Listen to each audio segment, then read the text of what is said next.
എല്ലാവർക്കും ഇഷ്ടമുള്ള ഒരു വിഭാഗം കൂടിയാണ് ഈ മിമിക്രി മത്സരങ്ങൾ. അത്തരത്തിൽ മിമിക്രി വേദികൾ ഇപ്പോൾ കീഴടക്കണമെങ്കിൽ പുതുമ കൂടി വേണം അല്ലേ? പഴയതുപോലെ എല്ലാ നടന്മാരുടെയും ശബ്ദങ്ങൾ അനുകരിച്ച് മാത്രം മുന്നോട്ട് പോകാൻ കഴിയില്ല. എന്തെങ്കിലും ഒരു തീം വേണം, അത് വ്യത്യസ്തം ആയിരിക്കണം. പക്ഷേ എന്നും ഈ സിനിമാ താരങ്ങളുടെ ശബ്ദങ്ങളും ബീജിയവും എല്ലാം വളരെയധികം തരംഗം സൃഷ്ടിച്ചിട്ടുണ്ട് മിമിക്രി വേദികളിൽ.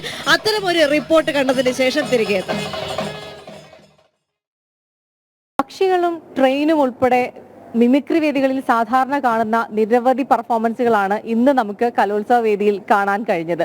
പക്ഷേ അതിൽ നിന്നും വ്യത്യസ്തത കണ്ടെത്തുകയാണ് ഗൗതം കൃഷ്ണ എന്ന ഈ കൊച്ചു മെഡിക്കൻ.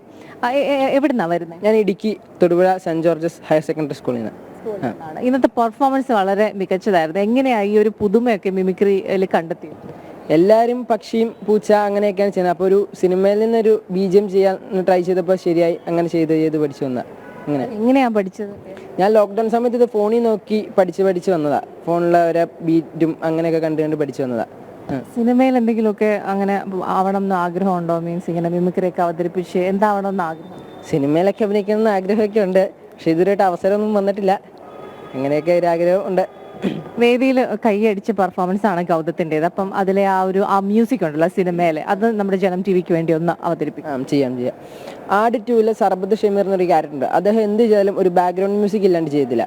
ആ ബാക്ക്ഗ്രൗണ്ട് മ്യൂസിക് ഒന്ന് ചെയ്യാം.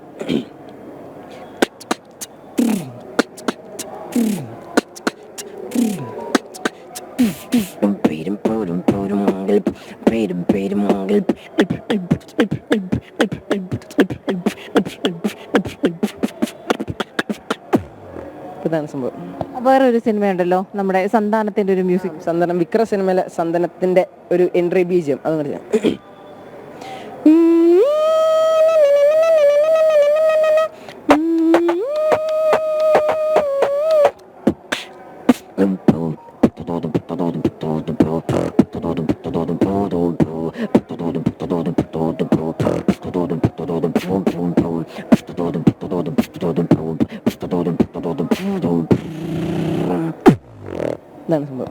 വേറെ എന്തെങ്കിലും ഏറ്റവും കൂടുതൽ ഇഷ്ടപ്പെട്ട് ചെയ്യുന്ന ഏതെങ്കിലും ഒരു പെർഫോമൻസും കൂടെ ചെയ്യുമോ?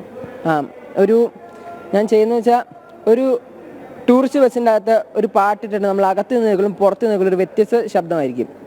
അപ്പോൾ അകത്ത് നിന്ന് നോക്കുമ്പോൾ നല്ല വോളിയത്തിലൊരു ശബ്ദമായിരിക്കും, പുറത്ത് നിന്ന് ഇടുങ്ങിയ ശബ്ദമായിരിക്കും. ആ ഡിഫറൻസ് ഒന്ന് നോക്കാം. ആദ്യം അകത്ത്, പിന്നെ പുറത്ത്. മൈക്കും തൊണ്ടാക്കുന്നതാണ്. ആദ്യം അകത്താണ്.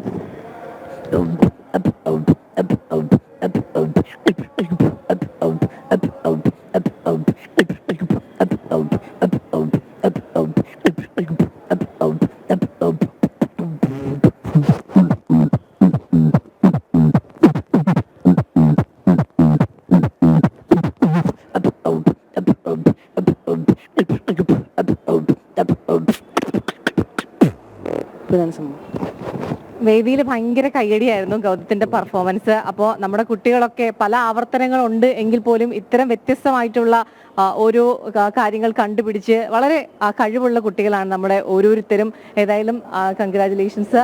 ഫസ്റ്റ് കിട്ടുമെന്ന പ്രതീക്ഷയുണ്ട്, കിട്ടണമെന്ന് ആഗ്രഹമുണ്ട്. ഏതായാലും കിട്ടട്ടെ. കലോത്സവ വേദിയിൽ നിന്നും ക്യാമറമാൻ ഗോപുവിനൊപ്പം രശ്മി കാർത്തിക.